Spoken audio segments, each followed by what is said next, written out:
No lo sé, yo no soy lingüista, entonces yo creo que es lo más fácil invitar a todos los lingüistas de México, del mundo, a ver, señores, vamos a encontrar la piedra Rosetta. Esto nos cuestiona qué tan conscientes estamos de la realidad, qué tan conscientes estamos de lo que realmente existe.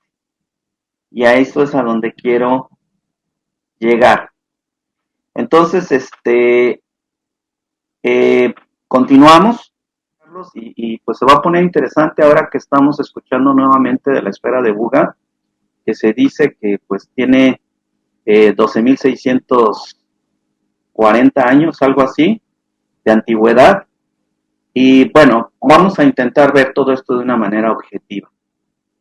Hola, ¿qué tal? Buenos días, buenas tardes. Mi nombre es Carlos Guzmán Rojas y mi amigo desde Alemania, Guillermo Galindo, en esta ocasión nos va a hablar nuevamente sobre algunos aspectos que él ha desarrollado, sobre algunos aspectos que él ha repensado. No quiero yo tocar el tema de la introducción porque de él es la presentación y los dejo con ustedes a mi amigo Guillermo Galindo. Muchas, Guillermo, muchas gracias nuevamente por tu tiempo y mejor tú haz la presentación de lo que en esta ocasión nos vas a dar a conocer. muchas gracias, Carlos. Como siempre, muchas saludos a tus cibernautas. Eh, Como quiera que sea, pues el tema de hoy es nuevamente estamos regresando a Colombia, nuevamente estamos regresando a Buga y pues terminamos ahí precisamente en la esfera de Buga. Es interesante precisamente hablar de este tema, ¿no? Y hoy quiero ahondar un tema que es un tanto delicado, la ciencia en la esfera de Buga, ese es el tema que quiero redundar. Es un poquito quisquilloso hablar de ciencia cuando es una palabra hoy por hoy que es muy prostituida. Hoy cualquiera habla de ciencia y que debe ser científico y que no debe ser científico, cuando ni siquiera entendemos realmente cuál es el significado de la palabra, ¿sí? La etimología, de dónde viene y hacia dónde nos debe llevar. Porque hoy por hoy nada más el hecho de tener un título universitario o un doctorado en X especialidad ya te hace científico y eso es totalmente falso, ¿sí? El científico no se hace en las universidades, no se hace en las instituciones, el científico se forja a sí mismo, ¿sí? A través de la disciplina, a través de la experiencia, a través de su capacidad, ¿sí? De análisis, de disertación y de comprobación. Entonces vamos a meternos un poquito en este tema, Carlos, y pues se va a poner interesante ahora que estamos escuchando nuevamente de la esfera de Buga, que se dice que pues tiene 12.640 años, algo así, de antigüedad. Y bueno, vamos a intentar ver todo esto de una manera objetiva. Adelante, Carlos. Muy bien. Entonces, pues bueno, eh, primero tenemos que ahondar en lo que es la ciencia, ¿no? La palabra ciencia proviene del latín scientia, que significa conocimiento, ¿sí? Y también este término, a su vez, deriva del verbo esire, que significa saber. Entonces ahí tenemos dos claves, que es conocimiento y saber. Ajá. Entonces lo que hace al científico no es su formación, sino es el hecho de que tenga conocimiento, ¿sí? De lo que está diciendo y que sepa de lo que está diciendo. Entonces, hasta ahora hemos visto que el estudio que se ha hecho de la esfera de Buga, pues nos lleva aspectos como que está hecho de ciertos materiales como aluminio, silicio, junto con otras aleaciones, ¿sí? Los puntos de cobre hechos al 95% de pureza en cobre, la fibra óptica que se ha descubierto en el ecuador de la esfera, y bueno, se ha hecho un rascado de la resina en donde se ha descubierto que la resina, que es de origen orgánico, pues tiene una antigüedad de 12.560 años aproximadamente. Entonces, bueno, vamos a ahondar un poquito cómo debemos analizar en el cuadro global, científicamente hablando, este fenómeno de la esfera de Buga. Adelante, entonces. Entonces, etimológicamente, ¿sí? La ciencia se refiere al conocimiento sistemático y organizado. Entonces, aquí podemos ver un desglose más detallado de lo que es, ¿sí?, el latín, que es scientia. Es la raíz de la palabra ciencia en español y denota conocimiento en general. El latín scire, este verbo significa saber o conocer, y es la base de la ciencia. El concepto, la ciencia en su esencia implica la búsqueda y organización sistemática del conocimiento sobre el mundo que nos rodea. De esto se deriva la palabra sabiduría, que se define como el conocimiento llevado a la acción, que por consecuencia resulta en un aprendizaje profundo sobre las cosas. Entonces es importante plantear esto de base. Adelante. Ahora, no quise omitir lo que mis grandes amigos, los doctores Müllermann, creadores de la endolingüística, ¿sí?, y que el doctor Joseph Elias Müllermann tuvo esta aventura de poder ir a Nuevo México, que fue reclutado por los militares de una organización, una agencia de 3 letras en los Estados Unidos en la época de Kennedy, y que descubrieron en el cañón de ahí de Nuevo México, pues unas cuevas donde encontraron artefactos muy antiguos de una tecnología no comprendida y que después se convirtió en el proyecto conocido como Windmakers. Los doctores Müllermann nos dicen que en endolingüística puede aplicar para todas las lenguas romance. Es decir, si nosotros aprendemos endolingüística, podemos hablar o entender fácilmente mínimo 5 lenguas romance diferentes, como puede ser los derivados del latín, el español. Entonces, ¿cómo podríamos resumir en términos coloquiales de lo entendible qué significa ciencia? La conciencia lógica que me define. Esta es una definición que sustraigo yo de lo que aprendí en endolingüística de los doctores Müllermann. Repito, ciencia significa la conciencia lógica que me define. Es decir, lo que en ciencia es para mí, no necesariamente es para los demás, porque es mi conocimiento, lo que me define a mí. Eso significa que la ciencia puede variar de puntos de vista. Adelante. Entonces, caemos en el nicho de que la ciencia en conciencia nos debe dar la verdad, pero la verdad es todo aquello que no sufre mudanza. Es decir, que cuando nosotros presentamos un proceso evolutivo, como en esta realidad lo vivimos, en donde todo lo que existe evoluciona y está expuesto, ¿sí?, al espacio-tiempo, y que el tiempo todo lo devora, significa que la verdad es relativa.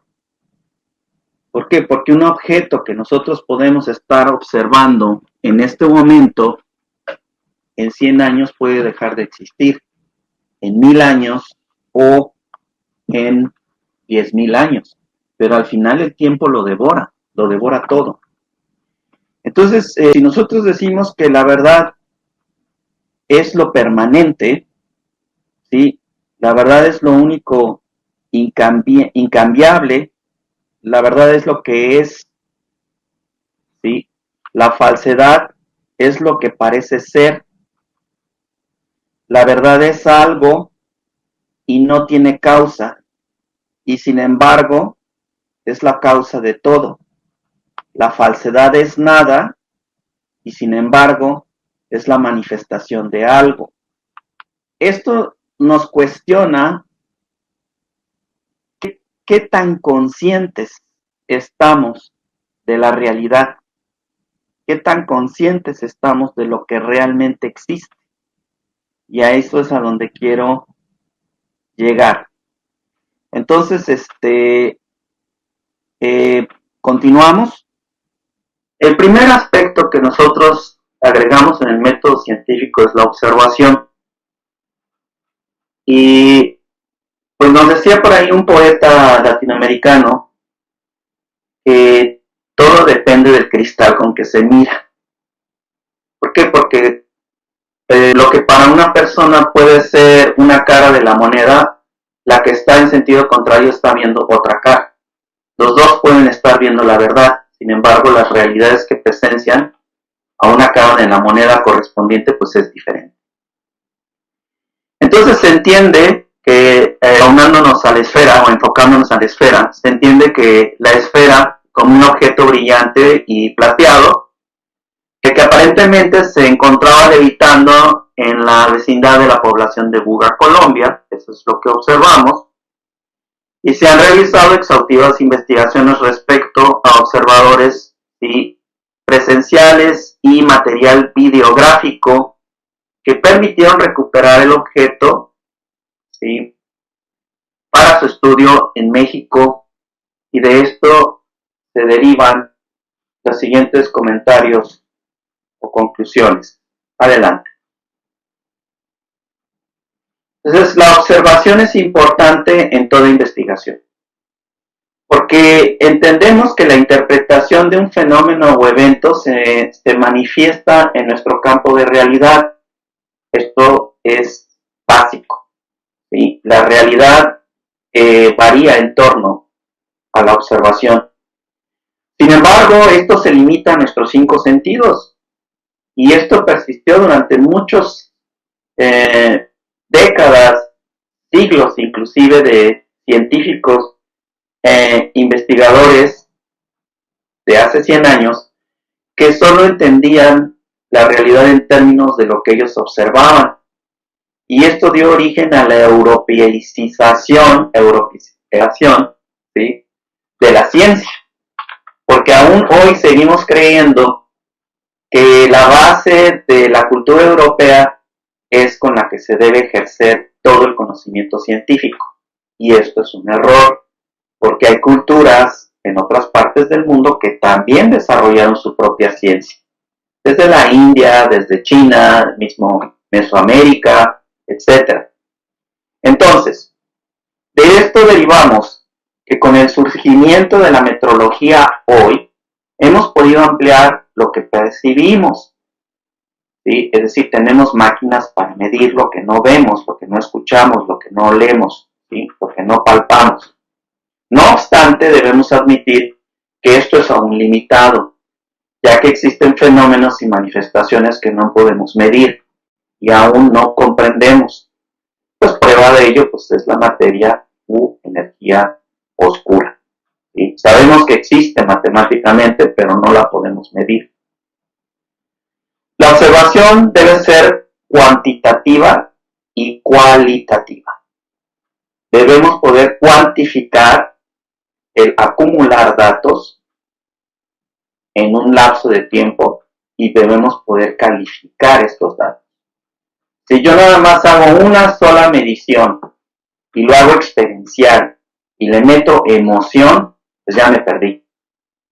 Ya me perdí porque mi observación ya se encasilló en mi experiencia y se vuelve un conocimiento empírico y deja de ser científico.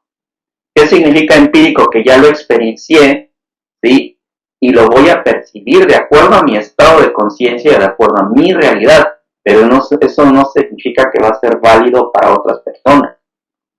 Entonces, regresando al aspecto de la metrología, un aparato no tiene sentimientos.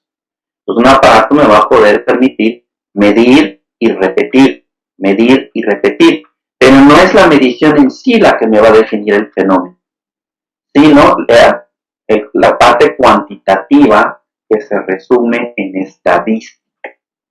Si yo no llevo una estadística del fenómeno, no sé cómo se comporta el fenómeno en torno al tiempo y en torno a las variaciones de condiciones, que puede ser temperatura, presión, que puede ser factor de humedad, varios aspectos, ¿sí? Entonces, si yo no tengo esta parte estadística de estar midiendo constantemente cada 2 segundos o cada segundo cómo reacciona un objeto en torno a una estimulación, pues me pierdo.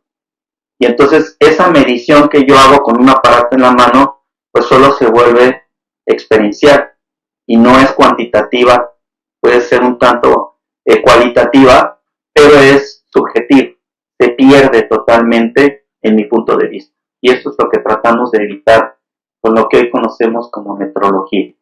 Adelante. Entonces, seguimos adelante.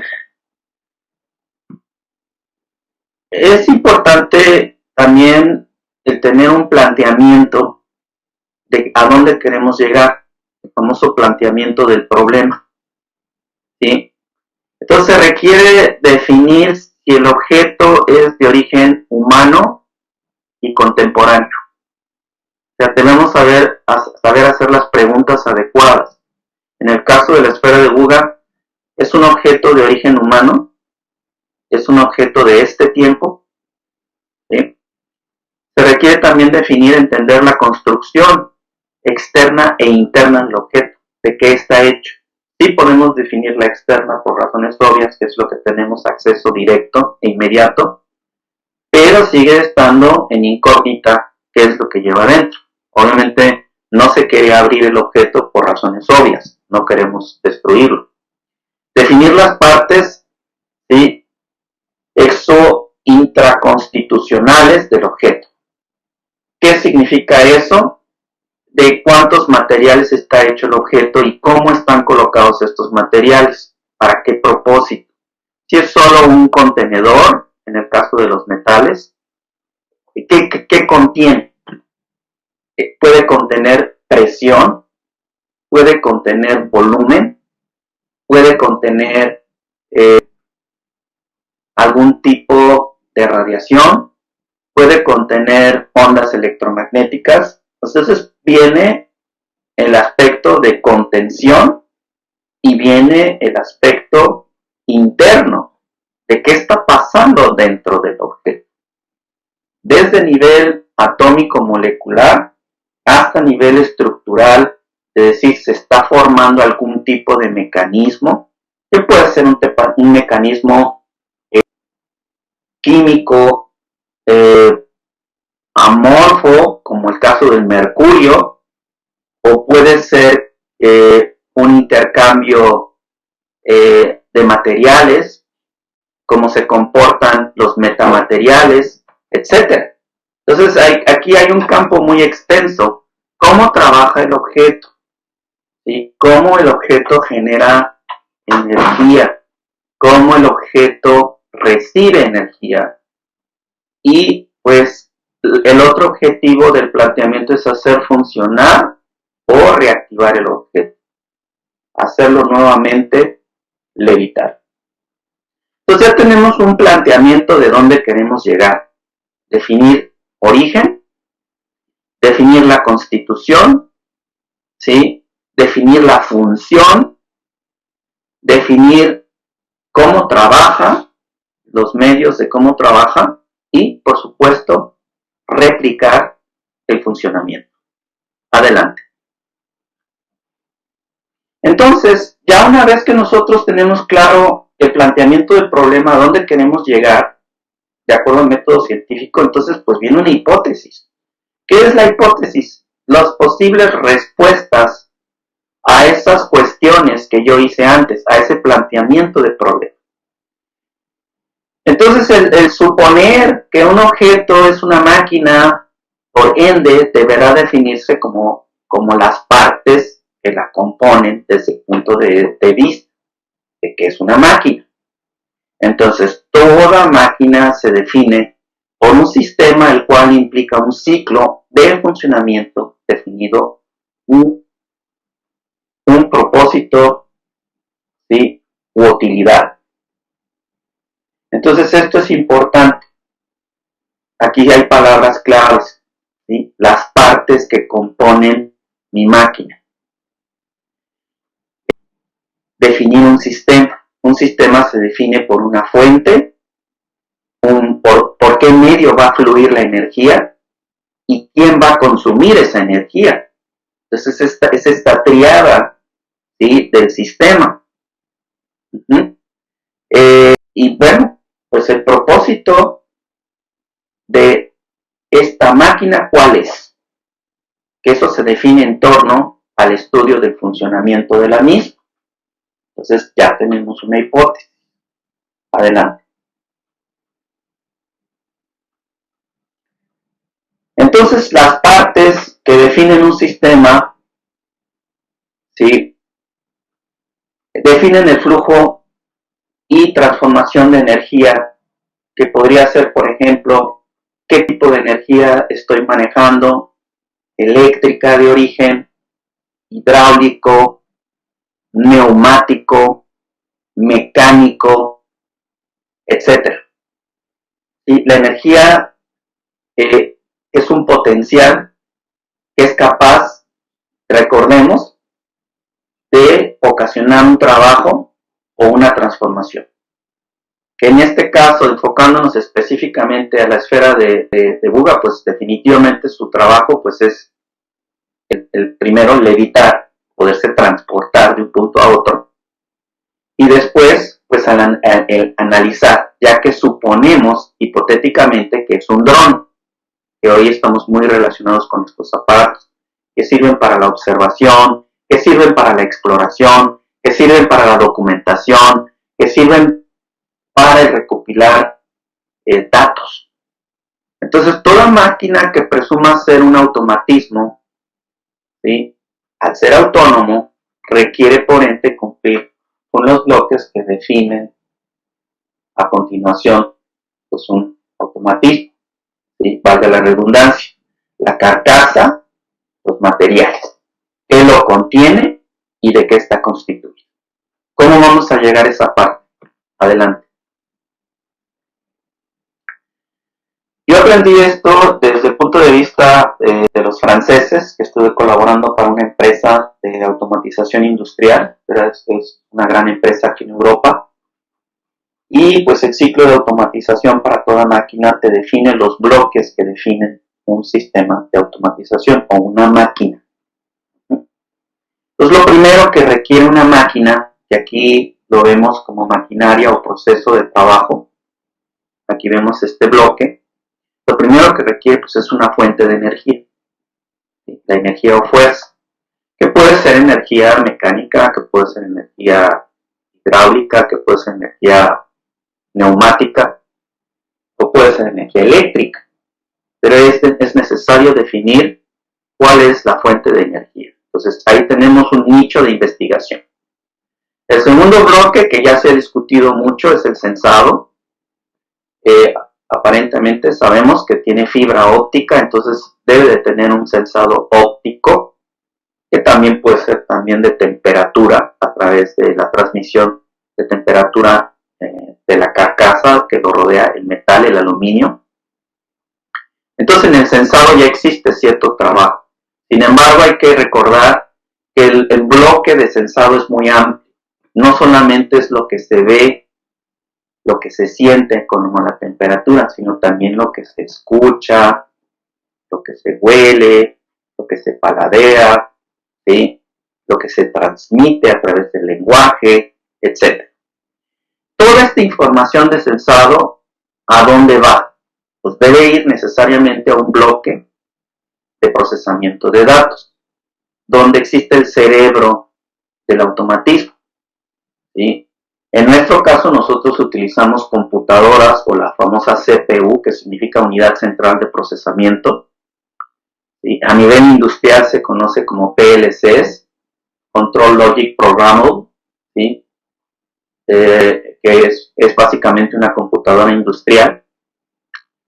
Y bueno, pues ahí nosotros definimos el software o definimos el criterio que una máquina debe seguir. Ahí se define el algoritmo, ¿sí? O la matemática, la lógica que debe seguir la máquina de acuerdo a las señales que recibe, cómo debe reaccionar a esas señales. Y a eso nosotros le llamamos inteligencia, el definir un patrón en torno a un fenómeno. ¿Ocurre algo? ¿Sí? ¿Cuál va a ser mi reacción? ¿Cuál va a ser mi patrón? Entonces, ese patrón, ese criterio, nosotros lo definimos como inteligencia. Por supuesto, una vez que se toma una decisión, debe existir esta orden que va a un control de movimiento. ¿Qué es el control de movimiento? Como cuando yo hago la analogía con mi cuerpo, ¿sí? Lo que yo veo, escucho, huelo, paladeo o experimento, lo mando a mi cerebro, lo proceso y entonces yo tengo que mandar una orden para reaccionar. Tengo sed, voy a tomar agua. Y entonces ya pues voy a tomar agua, ¿no? Tengo sed, tomo agua. Entonces, para poder mover mis músculos, pues debe existir un control de movimiento, que en este caso son mi sistema nervioso. En el caso de las máquinas es igual, se requiere de un sistema nervioso que mande la señal a una especie de motor, servomotor o sistema electromuscular, como hoy actualmente empresas neumáticas están experimentando con este tipo de sistemas, que con estimulación eléctrica positivo o negativo se comprime o se expande un material, imitando el funcionamiento de un músculo. Entonces hay que ver si en qué forma dentro de la esfera se pueden encontrar estos sistemas de control de movimiento, y debe de existir porque tiene que ver con el sistema de navegación. Entonces ahí hay otro nicho de investigación. Y finalmente, bueno, pues lo que es la parte de la máquina o proceso, en este caso pues es la parte concreta de todo el aparato. No sin olvidar, sino antes olvidar, que debe existir forzosamente una interfase hombre-máquina. Esta interfase fluye en ambos sentidos y esta interfase nos debe definir cómo me voy a poder comunicar con el dispositivo y qué respuestas me va a dar. Puede ser a través de medios electromagnéticos, sí, puede ser a través de frecuencias de onda que se esté comunicando, pero no necesariamente exclusivamente con eso. Si yo quiero hacer un flujo de datos, por ejemplo, en mi máquina, que yo tengo experiencia industrial de 35 años, pues yo necesito conectar un cable, ¿sí? Y ese cable yo lo conecto a mi ordenador, a mi computadora.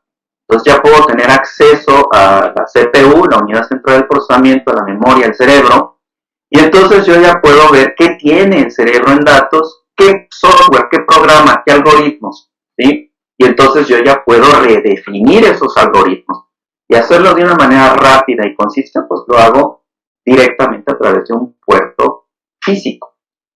Precisamente ahí es donde un servidor piensa que en donde tiene la figura del microchip y tiene estos 16 pines, necesariamente es la interfase hombre-máquina.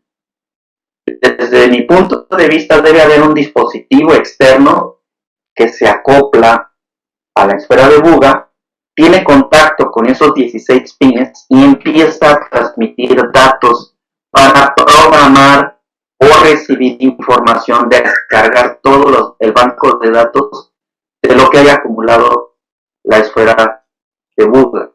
Si es un dron, necesariamente debe tener un puerto USB, entre comillas, ¿sí? En donde yo pueda bajar todos los videos, donde pueda bajar toda la información que la esfera haya acumulado en X tiempo. ¿Qué significa esto, Carlos? Que detrás de la esfera debe haber una inteligencia que sea capaz de manejar estos términos que estoy aquí definiendo en el ciclo de automatización. Y esa inteligencia, pues obviamente debe ser no solamente en el aspecto de inteligencia, entre comillas, artificial, ¿no? Sino también en el aspecto de poder manejar, pues, cada uno de estos bloques, cómo trabaja el procesamiento de datos, control de movimientos, ¿sí? Cómo se mueve la máquina, a través de qué sistemas, a través de cómo sensa y cuál es la fuente de energía. Entonces, tenemos aquí en concreto 6 bloques de investigación en donde se deben básicamente concretar equipos que se especialicen cada uno en un bloque. Debe haber un equipo que estudie de la esfera de Buga cuáles son las posibles fuentes de energía. Otro equipo, como esto está pasando, el sensado, que es sensa temperatura, sensa video con la fibra óptica, qué otros tipos de datos puede sensar, infrarrojo, o qué espectros cubre, el procesamiento de datos, qué tipo de microprocesador tiene, si es un microprocesador bidimensional, tridimensional o otro tipo de procesamiento. Trabaja como una célula, trabaja como una célula procesada de datos, una célula viva, biológica. ¿Cómo se mueve? ¿Por qué se mueve? ¿Sí? Otro equipo que investiga esta parte.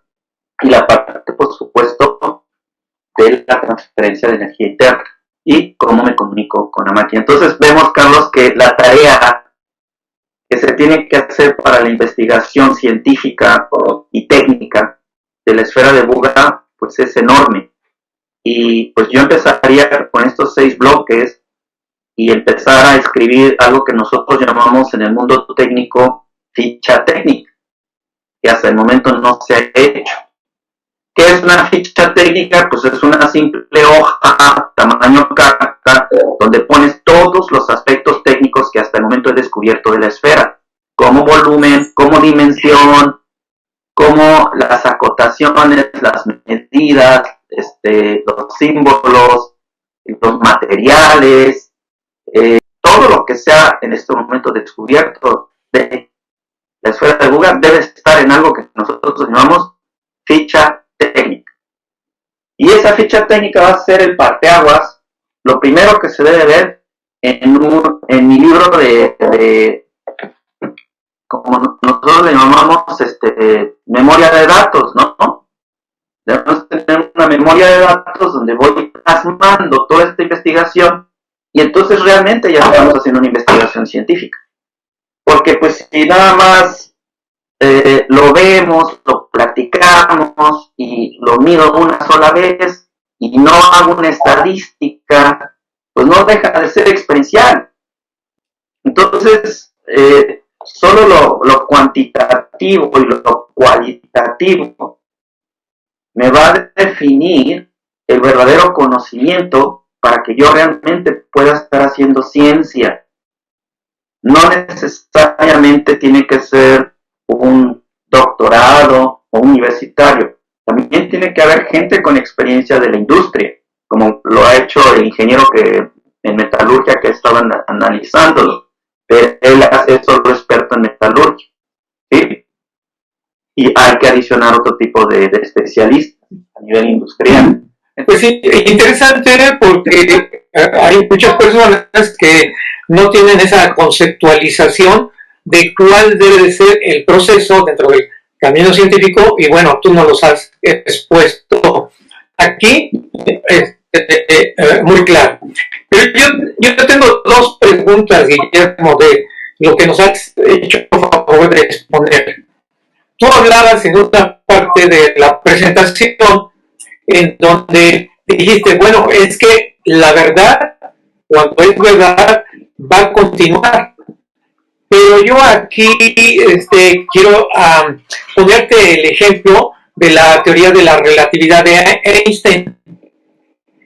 Ahí estábamos nosotros sujetos a que no podía haber nada más rápido que la luz, pero ahora ya matemáticamente,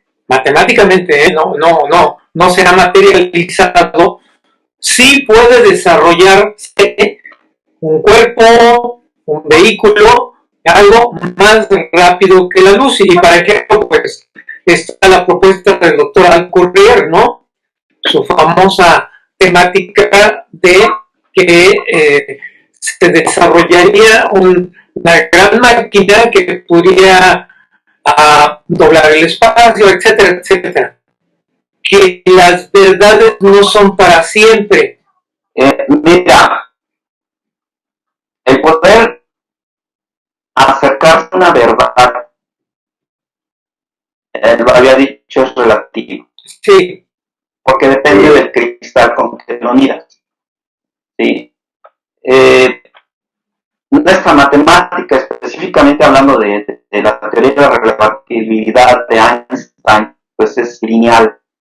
¿Sí? En torno a un objeto que vas a acelerar, Einstein dice que ningún objeto, masa, físico, se puede acelerar más allá de la velocidad de la luz. ¿Por qué? Porque al alcanzar la velocidad de la luz, pues la masa se vuelve infinita. Y lo que nos está diciendo que el límite de la masa pues, es la velocidad de la luz, no la luz en sí. ¿Sí? ¿Que se puede viajar más allá de la velocidad de la luz? Sí, por supuesto que sí, pero no va a ser en un cuerpo físico. ¿Me explico? Ahora, que pueden hacerse trampas para viajar a la velocidad de la luz sin estar viajando, como estamos hablando de los agujeros de gusano, que se dobla el espacio-tiempo. Y que nuestra comprensión del universo apenas es del 4%, ¿sí? De todo lo que conocemos. Y que matemáticamente estamos demostrando que existen 11 dimensiones, pero no significa que sean las únicas. Entonces, el método científico es importante, no es infalible, por supuesto, y va a evolucionar, eso pasará en este milenio, ¿sí? Pero no debemos de olvidar que la observación es importantísima, porque un fenómeno mal observado está destinado a que la solución pues, va a fracasar. Y eso pasa en ingeniería. En ingeniería, cuando tú observas mal y defines mal un funcionamiento, o tú haces todo tu programación y lo que vas a producir es erróneo, ¿no? ¿Por qué? Porque no escuchaste bien las necesidades del cliente o porque no observaste bien el proceso. Si yo quiero fabricar esta botella, por ejemplo, ¿sí? Para hacer una máquina que fabrique esta botella, yo tengo que darle instrucciones precisas. Pero primero tengo que saber para qué quieren la botella, cómo la quieren, de qué tamaño la quieren, cuánto va a contener. Todos esos que nosotros llamamos especificaciones. ¿Sí? Si tú no tienes bien especificado un fenómeno, pues estás condenado a definirlo erróneamente. Y eso es lo que pasa en la ciencia, que muchas veces es una sola persona que observa el fenómeno y no tiene la visión, no tiene la transculturación para entender un fenómeno diferente a su cultura, a su formación, a su escuela, y entonces comete errores. Que eso fue lo que pasó hace 500 años cuando llegaron los europeos a América y no entendieron la civilización de los mesoamericanos, no entendieron el porqué de las pirámides, no entendieron el porqué de las ceremonias, no entendieron el porqué de los escritos y muchas. ¿Y qué hicieron? Lo destruyeron, siendo que el conocimiento estaba adelantado por pues, prácticamente cientos de años. Cuando los mayas ya sabían calcular el ciclo de Venus, en Europa todavía se seguía creyendo que la Tierra era plana. Entonces es ahí donde dice, espérate, la ciencia no es absoluta, porque hace 500 años la ciencia estaba equivocada, en Europa al menos. ¿Sí? Entonces, recordar la observación, el planteamiento del problema, la hipótesis, es una respuesta, la experimentación es importante. ¿Sí? Porque la experimentación nos va a permitir repetir un fenómeno varias veces para saber que el resultado siempre va a ser el mismo. Dicen que se debe repetir por ahí al menos 10 veces para poderlo hacer científico. La comprobación, ¿sí? Esto en matemáticas tenemos mucho, es decir, ¿cómo comprobamos que un método de comprobación, el lenguaje matemático? Y ya una vez que tenemos la comprobación, se hace la teoría o ley. Una teoría es algo que puede variar, que puede evolucionar. Y como la teoría de la relatividad de Einstein, no es una ley, ¿sí? Y las leyes se supone que no varían. Entonces, regresando al punto, yo creo que los próximos 50 años, Carlos, vamos a ver este brinco, tanto científico como tecnológico, donde se van a empezar a violar muchas leyes. ¿Por qué? Porque las nuevas generaciones ya están siendo expuestos a otras realidades virtuales, realidades hipotéticas, la inteligencia artificial, en donde ya avanzamos mucho más rápido en nuestros planteamientos y entonces podemos nosotros desarrollar protocolos de pruebas para poder comprobar que un fenómeno es cierto. Ahora, en el futuro los protocolos no nada más se van a basar en un experimento, sino se van a basar en la observación y comprobación de varios fenómenos. ¿Sí? Vaya, es bien sabido que existen naturalmente las puertas dimensionales, no simplemente con las eyecciones de masa coronal en el Sol, el plasma llega a viajar en fracciones de milisegundos a la Tierra, cuando se supone que debería de tardar mucho más tiempo. Pero haber podido responder a tu pregunta, disculpa que me extienda, es que todavía estamos en una época de oscurantismo científico. Está liderado por un grupo, el Club de Tory de las universidades europeizadas, el Club de Tory, ¿sí? Que si no perteneces a una universidad europea, no importa tu investigación. ¿Sí? Entonces nada más se hace ciencia aquí en Europa, en Inglaterra, en Estados Unidos, como pasó en el 2020 con la pandemia, que la solución que ofrecían aquí en Europa y ahí los vecinos del norte, en América, era la buena. Pero la que ofrecían los asiáticos y los del oso, eso no. Eso no, porque no es científico. Espérate, si vas a monopolizar la ciencia, pues entonces el planeta está destinado al caos. También en el sur del eje del planeta se lleva ciencia.